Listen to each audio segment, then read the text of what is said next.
Quand les nouvelles s'affolent, Métropole fait le point. Le point tous les matins, à 8h, simultanément sur Radio et Télémétropole.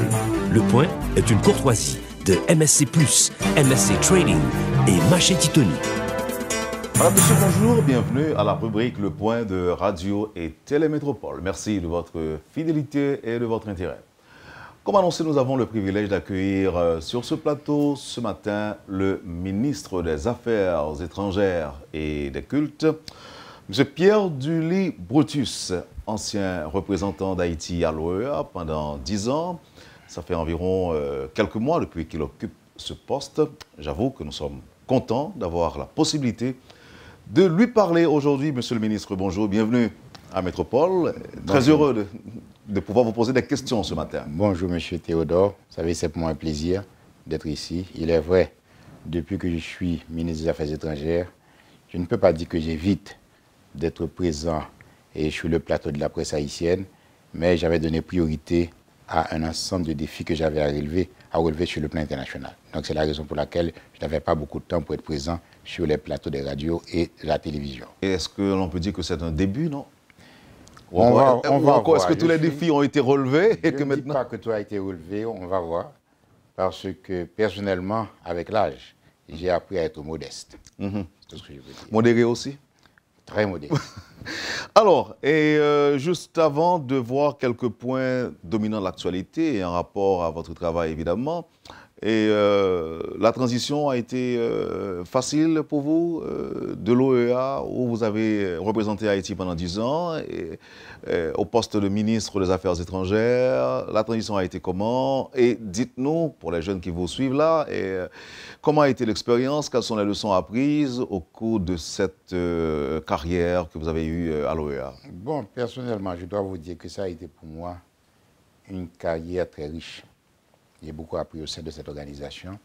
Vous savez qu'au sein de l'OEA, vous avez les latino-américains, je dirais les pays de l'Amérique du Sud. On a les pays de l'Amérique centrale, les pays caribéens. Et puis aussi, nous avons les États-Unis d'Amérique, le Canada et le Mexique qui font partie des pays du Nord. Et ce que j'ai découvert, c'est que premièrement, on peut dire aujourd'hui, la région des Amériques a fait des pas énormes dans le domaine de la démocratie. Et ce que j'ai tiré comme conclusion avec les pas faits dans le domaine de la démocratie, vous savez que les intellectuels, les économistes peuvent se rappeler que pendant les années 60-70, il y avait des économistes comme les théoriciens de la dépendance économique qui disaient que nous avons une région où on identifie des pays satellites et un pays du centre. Pour le centre, c'était les États-Unis d'Amérique. Les pays satellites, c'était les pays de l'Amérique latine. On parlait beaucoup de latifondie à l'époque. Et qu'est-ce qu'on a constaté avec la démocratie? On voit de plus en plus les pays du sud de l'Amérique qui commencent à avoir leur propre relation économique avec d'autres pays du monde. Aujourd'hui, tout le monde sait que le Brésil fait partie du BRIC.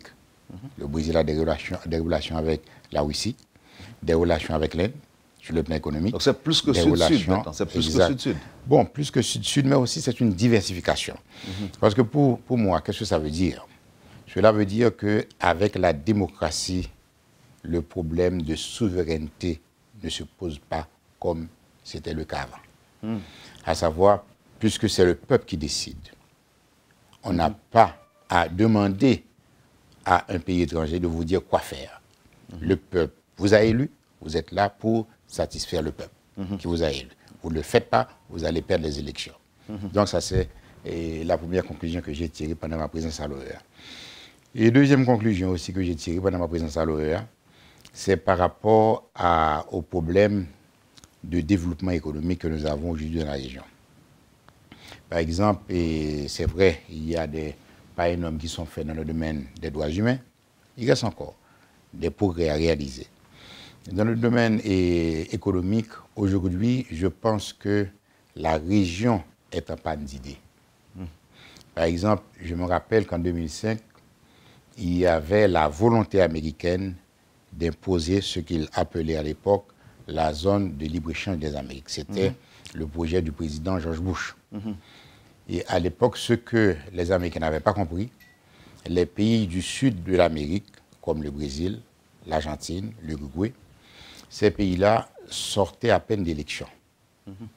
Et durant ces élections, les thèmes dominants, c'était non à la zone de libre-échange des Amériques.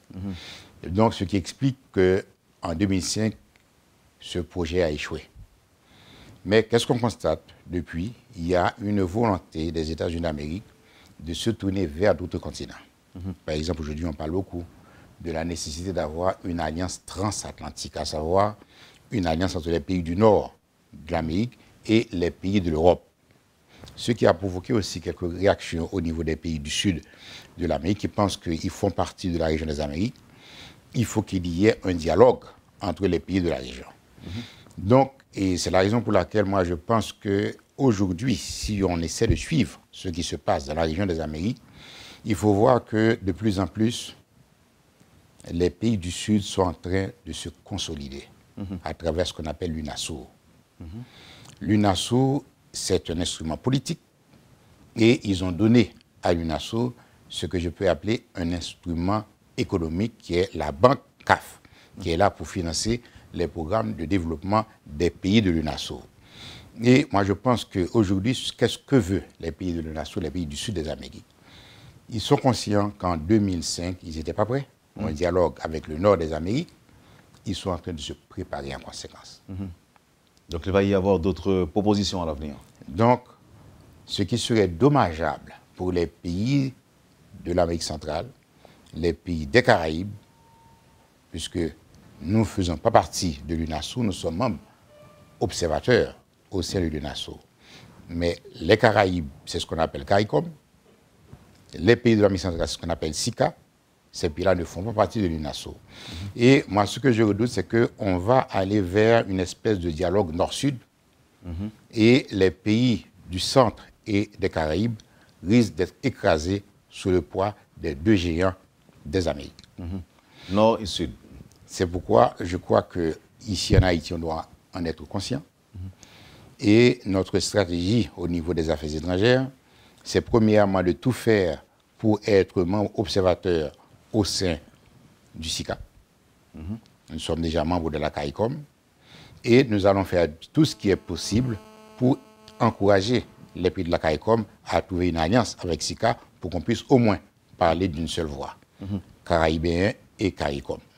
On sait, monsieur le ministre, que pendant longtemps, Haïti a toujours été perçu, vu comme le pays des troubles politiques, pays de l'anarchie, pays des coups d'État aussi. Et quelle était donc, pendant votre passage au sein de cette organisation, quelle était donc la place de notre pays dans les grands débats et le rôle d'Haïti également? Je peux vous dire qu'au début, quand j'ai commencé, il faut se rappeler, c'était en 2004. C'est 2004, il y avait Gérald Latortue qui était Premier ministre d'Haïti. Et pendant cette période, la grande difficulté, Haïti était considéré comme un pays pris en main par les pays du sud des Amériques, le Brésil, le Chili et l'Argentine. Donc, la situation n'était pas vraiment aisée pour un représentant haïtien au sein de l'Organisation des États américains. Mais par la suite, le fait qu'on a organisé les élections en 2006, on a eu un président élu. Donc, j'ai senti que tout de suite, on a commencé à avoir beaucoup plus de respect pour Haïti. Par exemple, on avait pris la mauvaise habitude au sein de l'OEA de présenter régulièrement, chaque année, pour l'Assemblée générale, une résolution de l'OEA sur la situation haïtienne. On a dit non, on n'en veut plus, puisque la situation s'est améliorée. En Haïti, on a des élections, on a un président démocratiquement élu, donc il faut cesser. Quand vous dites on a dit non, Haïti a dit non, et pas votre organe. En tant que représentant d'Haïti auprès de l'OEA, donc vous avez dit non. J'ai eu à dire non, mais en essayant d'abord de contacter les dirigeants haïtiens ici à Port-au-Prince pour avoir leur support. Et on a tenu compte de cela? Bien sûr, on a tenu compte de ça. Donc c'était un peu difficile au début, mais après, moi je peux vous dire qu'on a joué notre rôle. Pendant que j'étais là, bon, jusqu'à présent, Haïti continue à être très présent au sein de l'Organisation des États américains. Et vous savez, pendant ma présence, j'ai eu l'occasion de présider le Conseil permanent, j'ai eu l'occasion de présider la commission sur la migration dans la région des Amériques. Et c'est une commission extrêmement importante, président de la commission sécurité hémisphérique, où l'on pose le problème de sécurité dans la région. Vous savez que si cette région a fait des progrès considérables dans le domaine de la démocratie, dans le domaine des droits humains, il y a 2 défis à relever, c'est le défi économique et le défi sécurité. Merci, Monsieur le ministre, pour ce petit rappel. Je peux même oser dire que c'est très enrichissant pour les étudiants, l'expérience que vous avez vécue au sein de l'Organisation des États américains. Maintenant, voyons s'il y a lieu d'actualiser l'interview à partir de ce qui se passe ce jeudi à Pétionville, le dialogue binational de haut niveau entre le Premier ministre haïtien et le ministre à la présidence, Gustavo Montalvo. C'est aujourd'hui. Quelle est l'importance de cette séance de travail? Moi, je pense que cette séance a une importance considérable. Et c'est là, nous avons un effort à faire dans notre pays. Vous savez, après des années passées au sein de l'Organisation des États américains, je me rends compte à quel point en Haïti, nous oublions que nous faisons partie d'un ensemble. Nous ne sommes pas seuls. C'est vrai, nous sommes une île, mais nous oublions que cette île se trouve dans une région. Nous sommes dans la région des Caraïbes, dans la région des Amériques en général. Donc, et nous avons des voisins. Savez-vous que pendant longtemps, les Haïtiens étaient beaucoup plus informés sur ce qui se passe en Europe. Les élections en France étaient très peu informés sur ce qui se passe en République dominicaine. Tandis que nos voisins dominicains, depuis des années, ils ont une politique systématique vis-à-vis d'Haïti. Ils ont au sein du ministère des Affaires étrangères de la République dominicaine une section qui s'occupe d'Haïti. Et ce n'est pas pour rien. Aujourd'hui, notre économie est devenue très dépendante de l'économie dominicaine. Ce sont les Dominicains qui produisent pour Haïti. À mon avis, ce sont les conséquences des erreurs que nous avons commises dans le passé. Et c'est pourquoi, personnellement, je pense que c'est une bonne initiative. Le fait que le Premier ministre a essayé de s'asseoir avec les Dominicains, nous partageons la même île. C'est vrai, nous avons des problèmes qui se posent. Nous avons beaucoup d'Haïtiens qui sont présents en République dominicaine. Nous devons tenter de trouver des solutions. Il y en a beaucoup qui sont persécutés aussi, monsieur le ministre. Tout à fait. Nous devons tout faire pour trouver des solutions à ce problème. J'ai été récemment en République dominicaine. J'étais reçu par le ministre des Affaires étrangères qui m'avait invité. Et j'ai trouvé chez lui une volonté claire d'apporter tout son support à la résolution des problèmes qui se posent pour les Haïtiens vivant en République dominicaine. Donc la rencontre d'aujourd'hui, moi, comment je veux placer cette rencontre.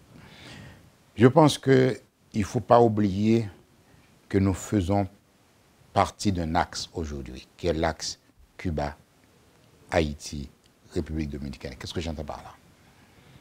Quand on prend ces 3 pays de la région, nous comptons environ 30 millions de personnes.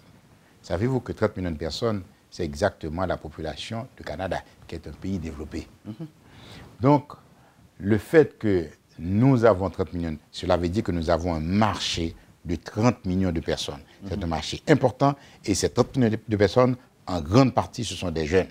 Donc, qui est appelé à devenir facilement 40 millions à 50 millions. Donc, vous dites, monsieur le ministre, Haïti, Cuba et la République dominicaine. Oui. Bientôt, nous aurons la moitié de...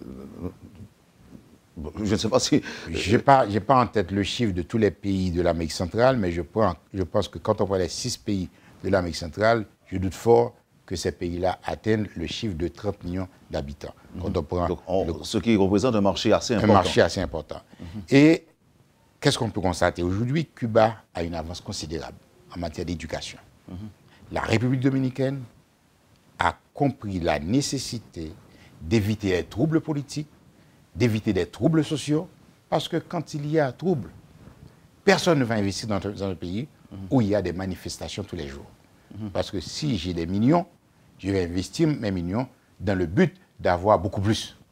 Donc si en Haïti, il y a constamment de l'agitation sociale, on ne verra aucun étranger qui viendra mettre en danger son argent en Haïti.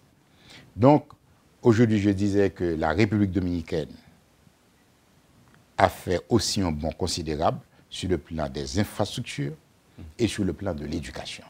Nous, malheureusement, nous avons un double défi à relever. C'est le défi de l'éducation, le défi des infrastructures. Parce que pour moi, dans 3 à 5 ans, on va avoir une croissance économique. C'est déjà le cas en Haïti. Nous avons un taux de croissance cette année de 4,6. Donc, nous sommes appelés à avoir un taux de croissance, s'il y a une grande stabilité politique, un taux de croissance qui atteint facilement les 6 à 7%. Donc, ce serait une bonne chose pour Haïti, comme ça on pourra progressivement sortir de l'extrême pauvreté. Aujourd'hui, la rencontre avec la République dominicaine, c'est tenter de mettre face à face, non pas dans un but d'affrontement, mais dans un but de trouver des accords en commun, la bourgeoisie dominicaine, ceux qui investissent, les investisseurs dominicains qui rencontrent les investisseurs haïtiens dans le but ensemble de voir comment ils peuvent travailler la main dans la main pour le développement de l'île. Voilà le défi donc, à relever et ce sont les Haïtiens eux-mêmes qui doivent relever ces défis, Monsieur le ministre. Nous allons observer la pause, la première évidemment, et au retour, on parlera de la diplomatie d'affaires. Et est-ce que l'on peut parler de diplomatie dynamique aujourd'hui? Et votre bilan aussi, les perspectives pour le ministère des Affaires étrangères, mais ce sera tout de suite après la pause. Merci.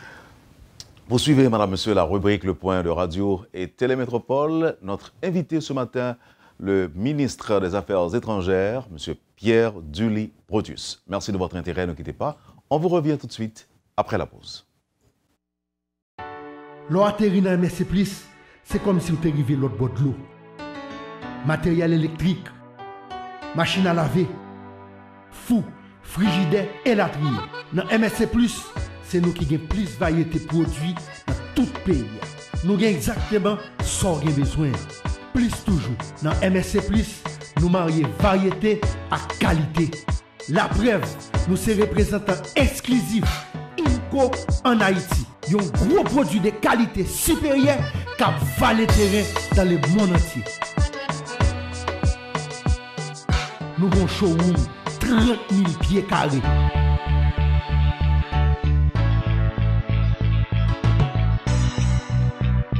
Vin fait choix pour là. Jodi à même dans MSC+, sur route tabac numéro 44. Parce que m'dou, dans MSC+, c'est plus pour moins.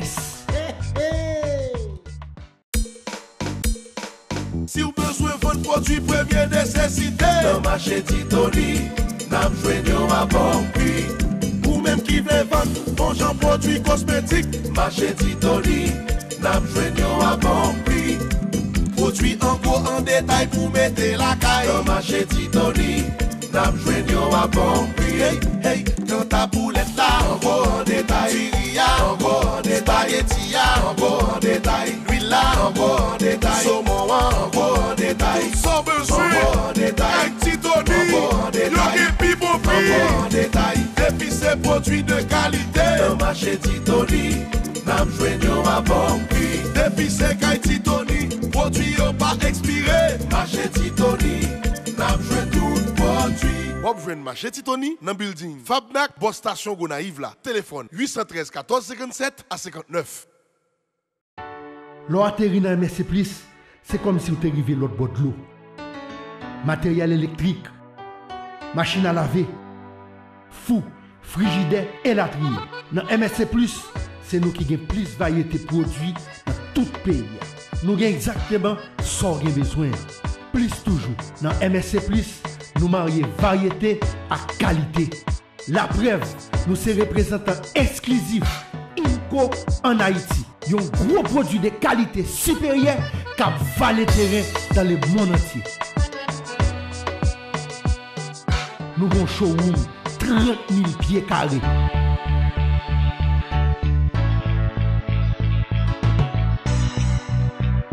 Vin fait choix pour là. Jodi à même dans MSC+, sur route tabac numéro 44. Parce que m'dou, dans MSC+, c'est plus pour moins. Le Point est une courtoisie de MSC+, MSC Trading et Marché Titoni. Merci, Madame, Monsieur, de votre intérêt. Le ministre des Affaires étrangères est avec nous ce matin sur le plateau de la rubrique Le Point de Radio et Télémétropole. Merci de nous accueillir chez vous. Alors, avec le ministre, on parlait de son expérience à l'OEA, sa carrière, et là, ce point d'actualité, le dialogue binational entre le Premier ministre haïtien et le ministre à la présidence, Gustavo Montalvo. Et pourquoi ne pas parler maintenant de la diplomatie d'affaires, telle que préconisée par l'équipe en place, monsieur le ministre? Je dois vous dire que je me retrouve tout à fait dans cette logique. Parce que pendant trop longtemps, nous avons passé notre temps à parler sans prendre des dispositions pour assumer le développement économique d'Haïti. Et d'ailleurs, j'ai parlé de l'axe Cuba-Haïti, République dominicaine, en disant que nous avons des défis à relever.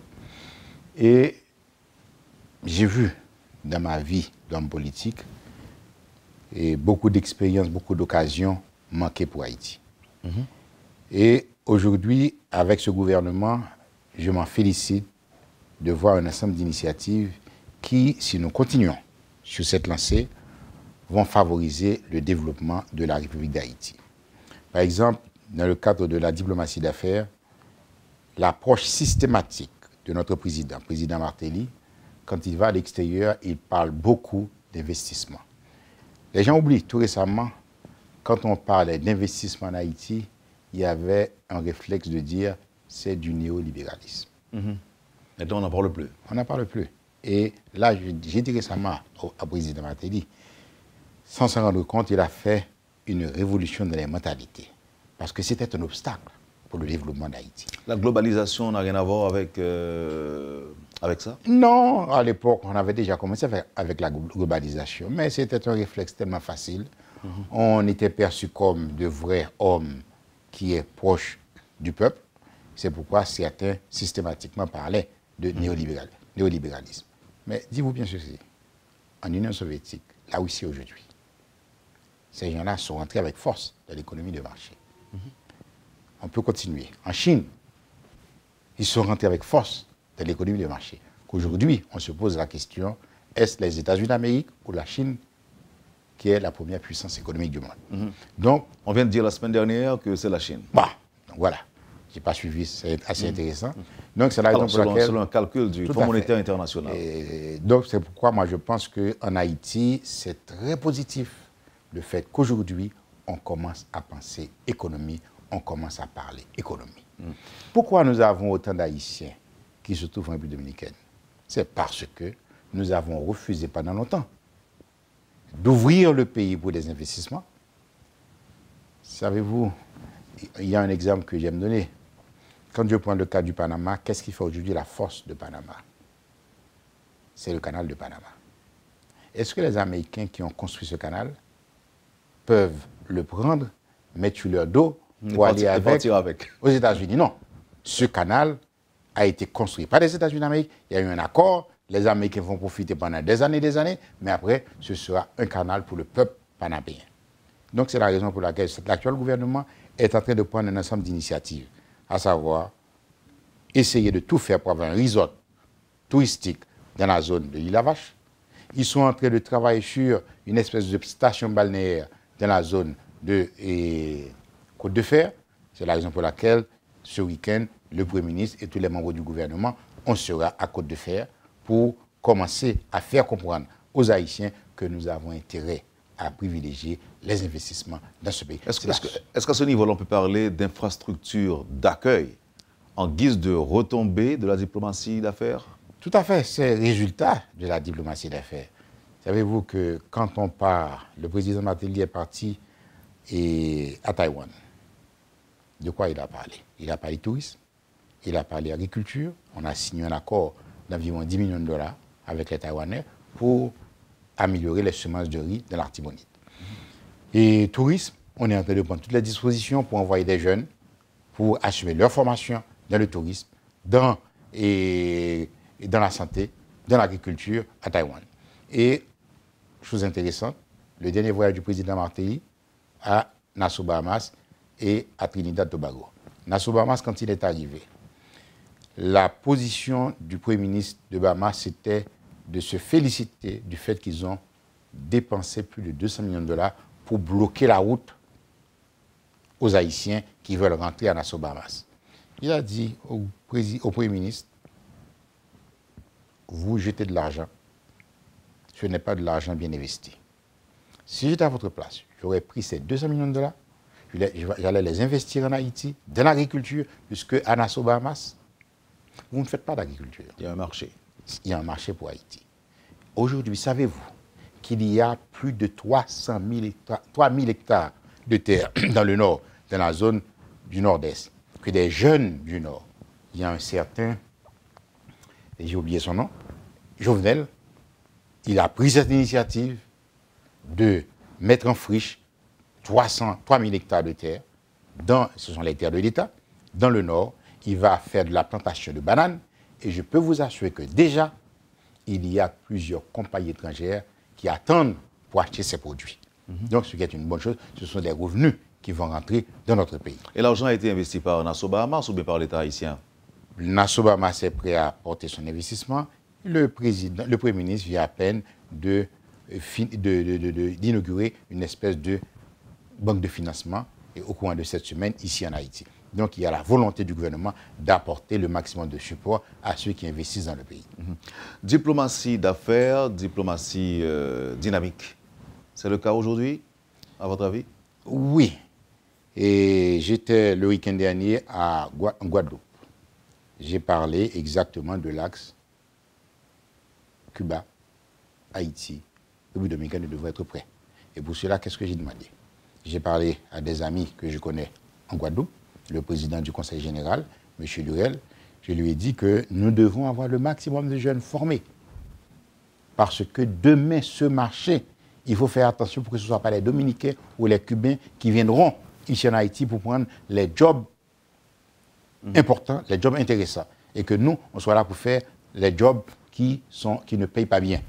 Donc, on s'est mis d'accord, par exemple, et probablement d'ici le mois de février, on aura la possibilité de former en numérique, c'est-à-dire ce qu'on appelle code numérique, dans l'informatique. Ils m'ont dit que les jeunes n'ont pas besoin d'avoir un bac pour cela. Mais même la France est en retard. Il y a des pays qui sont en avance dans ce domaine et ils sont prêts à donner des formations pendant 6 mois à des jeunes Haïtiens qui pourront facilement aller sur le net, monter des websites, monter un compte Twitter. On en a besoin pour le développement économique de notre pays. Donc, j'en ai parlé dans le cadre de la diplomatie d'affaires avec les dirigeants de la Guadeloupe. Qu'est-ce que vous avez relevé, monsieur le ministre, comme faiblesse au niveau de la diplomatie haïtienne? Bon, faiblesse, c'est que notre faiblesse avant tout, c'est le fait que dans ce pays aujourd'hui, nous n'avons pas un débat approfondi sur un ensemble de questions qui sont débattues dans la région des Amériques. Et comment nous avons le comportement des hommes des îles qui oublient que nous faisons partie de l'ensemble. Le grand risque, c'est qu'une fois encore, on peut être très en retard par rapport au reste des pays de la région. Donc, c'est la raison pour laquelle nous devons tout faire pour rechercher entre nous le maximum de consensus. L'exemple que j'aime bien donner, quand il y a eu les élections à l'époque de Peña Gómez, Joaquín Balaguer. Peña Gómez ne fait pas confiance à Joaquín Balaguer, vice-versa. Mais ils ont su donner priorité à l'intérêt national en disant, si nous continuons à nous battre, c'est la République dominicaine qui va s'appauvrir et nous allons perdre. Ils se sont mis autour d'une table, ils ont trouvé une solution. Malgré la méfiance. Malgré la méfiance. Malheureusement, jusqu'à présent, nous ne sommes pas capables de le faire. Vous savez, souvent je me dis, mais ce n'est pas normal. On a su faire 1791, qui était la grande révolution des esclaves dans notre pays. Cela nous a conduit au 1er janvier 1804. C'est quoi 1er janvier 1804?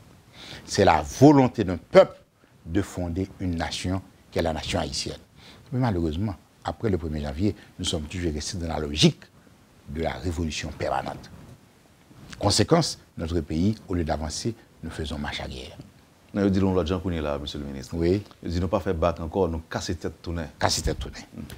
Et comment pour ne pas faire demi-tour encore? Et moi, je veux rester optimiste. Je sais que c'est difficile. Et c'est pourquoi j'apprécie beaucoup les efforts du président de la République. En dépit du fait qu'il soit très critiqué par une certaine presse, il continue à vouloir s'asseoir avec la classe politique. Il continue à vouloir s'asseoir avec les parlementaires pour tenter de trouver une solution haïtienne à la crise. Vos perspectives, projets pour les affaires étrangères, monsieur le ministre? On dit que sous ta basé sur expérience, sur observation, et qui projet rien pour le ministère et comment on va pas adresser problème qui constitue un obstacle à développement. Bien pour préconiser consensus, recherche de solutions, là, mais sur le plan spécifique. Des fois, je ne sais pas pourquoi. Depuis tout le temps ça, de 1840 à nos jours, nous sommes passés dans la boue entre nous, un ensemble d'atouts que nous avons nous que nous pas utiliser. C'est quoi ces atouts? 1804, c'est quoi? 1804, ce sont des esclaves haïtiens qui ont fondé une nation. Nous avons révolutionné le monde. Et ce qui était beaucoup plus frappant dans la constitution haïtienne, nous dit que tout le monde qui naît sous territoire, ce sont des Noirs. À l'époque, c'était très difficile pour certains pays de reconnaître qu'ils avaient des Noirs sur leur territoire. Donc cela veut dire que nous avons apporté une certaine dignité au peuple noir. Et pour moi, dans le cadre de cette diplomatie, je suis encore d'accord avec la ligne de ce gouvernement qui veut être très présent au sein de l'Union africaine. Pour moi, nous devons tout faire pour qu'Haïti soit la meilleure expression de l'Afrique dans les Amériques. L'Afrique est en train de faire des bons considérables. Nous avons intérêt à être un pays où les Noirs africains viennent ici comme une espèce de lieu de pèlerinage, ce que les Arabes appellent la Mecque. Haïti aurait dû être la Mecque, non seulement pour les Noirs africains, mais aussi la Mecque pour les Noirs des Amériques du Nord et des Amériques du Sud. Ça, c'est la première chose. Nous devons travailler pour vendre Haïti de cette manière-là. Deuxième chose, on oublie qu'après notre indépendance, Miranda est venu ici en Haïti pour demander de l'aide. Il était à l'époque à la tête, il était à l'époque en mouvement au sein de la Grande Colombie. C'est quoi la Grande Colombie? C'était la Colombie, le Venezuela, la Bolivie, l'Équateur, le Panama. C'est ici en Haïti, à Jacmel, qu'ils ont adopté le drapeau de la Grande Colombie. Quand vous voyez la Colombie, l'Équateur et le Venezuela, ce sont presque les mêmes couleurs qu'on retrouve dans le drapeau.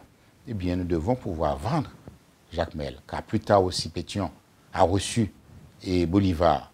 C'est grâce à Pétion que Bolivar a eu des armes, a eu de la munition, a eu de l'argent, des hommes pour aller mener la bataille et gagner la bataille contre le système colonialiste. On aurait dû faire de Jacmel, je dirais, la Mecque, le lieu de pèlerinage pour les gens de l'Amérique latine. Plus tard, on a eu le Mexique, a envoyé aussi son représentant. Et plusieurs autres pays, comme la Grèce, ils ont envoyé leurs représentants pour chercher de l'aide ici en Haïti. On a été, en fait, nous sommes le pays qui, dès le début, a apporté le concept de la coopération économique pour libérer les esclaves, pour se libérer contre le système colonialiste. Donc, je pense que dans le cadre de notre politique, nous devons avoir une politique beaucoup plus audacieuse, beaucoup plus ouverte et vendre Haïti, non pas sous un angle négatif, mais sous un angle positif, parce que nous avons une histoire extraordinaire, nous avons une culture extraordinaire quand on prend la peinture haïtienne. Vous savez, j'ai été en Bolivie, qui m'a frappé, Guatemala et le Mexique. C'est là que j'ai trouvé une culture aussi forte que la culture haïtienne. Eh bien, essayons d'utiliser cette culture pour vendre. Savez-vous que les années 60, 50, 60, Haïti était la deuxième destination touristique après Cuba? Eh bien, travaillons pour qu'on puisse reprendre cette force, qu'on puisse reprendre cette position. Mais aujourd'hui, nous sommes la destination de la pauvreté et de la misère.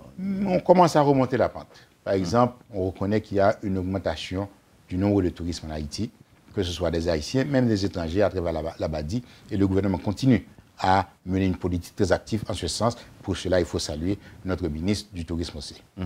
Donc là, les défis à relever, le ministère des Affaires étrangères a du travail, a du pain sur la planche, et les Haïtiens aussi, sur le plan interne, à votre avis? Certainement. Au niveau du ministère des Affaires étrangères, nous avons beaucoup d'efforts à faire pour que les gens comprennent qu'on ne peut pas faire du gaspillage au sein d'un ministère. Si on a un budget, il faut tout faire pour respecter ce budget. J'ai travaillé pendant 10 ans à l'OEA. J'étais député haïtien pendant 5 ans. J'ai toujours respecté le budget que j'avais, qui m'était fixé par le gouvernement haïtien. À l'OEA, ça a été là pendant 10 ans. Et ceux qui travaillent à l'OEA touchaient leur salaire tous les 24 du mois parce que j'avais imposé une bonne gestion à la tête de la mission d'Haïti à l'OEA. C'est connu au ministère des Affaires étrangères. Maintenant, je suis devenu ministre, je dois tout faire. Et ce n'est pas facile parce que je demande à tout le monde de faire des sacrifices. Il y en a qui ne sont pas contents parce qu'ils avaient quand même beaucoup de liberté de faire ce qu'ils veulent. Mais pour cela, nous pensons que si nous voulons changer l'image du pays, si nous voulons changer l'administration haïtienne, il faut demander des sacrifices à tout le monde, puisque nous sommes un pays pauvre, donc nous devons savoir comment gérer notre pays. Quel est le dernier mot? Mon dernier mot, c'est que je suis très content d'être revenu en Haïti. Et je veux rester, et je dirais, je ne veux pas être sous les feux de la rampe constamment, parce que je crois que le travail que j'ai à faire au niveau des affaires étrangères est énorme. Et je dois voyager beaucoup. C'est le rôle de ministre des Affaires étrangères. Par exemple, et je me rends compte que le fait que je n'ai pas eu l'occasion de participer dans les réunions de la CARICOM ces derniers temps, il y a des relations de proximité que je suis en train de perdre dans mes contacts avec les ministres des Affaires étrangères de la CARICOM. Donc, c'est clair que le défi est énorme. Je dois conserver une certaine jeunesse pour pouvoir répondre aussi à tant de défis. Donc, c'est la raison pour laquelle je laisse quand même les feux de la rampe pour certains hommes politiques haïtiens. Je suis un homme politique, mais de plus en plus, je veux me complaire dans mon rôle de diplomate et non pas dans un rôle d'homme politique. Merci encore une fois, Monsieur le Ministre. Merci. Vous avez suivi, Madame, Monsieur, la rubrique Le Point de Radio et Télémétropole. Ce matin, on a eu le plaisir d'accueillir sur ce plateau le ministre des Affaires étrangères, Pierre Dully Bretus. Merci de votre intérêt, Madame, Monsieur. Passez une bonne journée avec Métropole et à demain. Quand les nouvelles s'affolent, Métropole fait le point. Le point tous les matins à 8h, simultanément sur Radio et Télémétropole. Le point est une courtoisie de MSC+, MSC Trading et Macheti Tony.